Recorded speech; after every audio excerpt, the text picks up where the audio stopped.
అందరికీ హ్యాపీ నవరాత్రి పూజ. అందరూ బాగుండాలి, అందులో మనం ఉండాలి.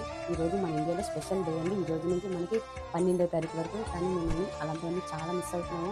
అందులో ఈ రోజు అయితే మాత్రం నా కొడుకు మా ఆయన కూడా మాలేశారండి. వాళ్ళ దగ్గర నేను లేకపోయానని బాధ అయితే మాత్రం నాకు చాలా ఉంది. కానీ తప్పదు. ఇంకెక్కడైతే మాత్రం మా పరిస్థితి ఎలా ఉంటుందో మీకు చూపిస్తాను కదా. నిత్యం ఈ నీస్ అయితే పక్కా ఉండాలి. అంతేకాదు వాళ్ళు ఈ తొక్కలతో సహా మనం వీళ్ళు తీసి ఈ బాక్స్లో ప్యాక్ చేయాలి.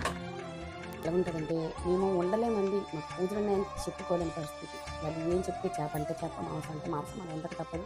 అందుకే ఆ దుర్గమ్మ మనకి 12వ తారీఖు వరకు ఆ తల్లే కాపాడాలి. ఎందుకంటే పని కదా, మన ఆడవాళ్ళకి ఒక దిక్కు అలా ఉంటాను నేను కట్నం తీసి నోట్లో పెట్టడం. అంతేకాదండి, ఇక్కడ నాకు కలిసి రోజులు కూడా తెలియని పరిస్థితి. ఎందుకంటే ఇక్కడ మా మేడం వాళ్ళు క్రిస్టియన్స్ మాట, హిందూస్ కూడా కాదు. అలా ఉంటుంది నా పరిస్థితి. మీ పరిస్థితి ఎలా ఉండాలి కామెంట్ ద్వారా తెలియజేయండి.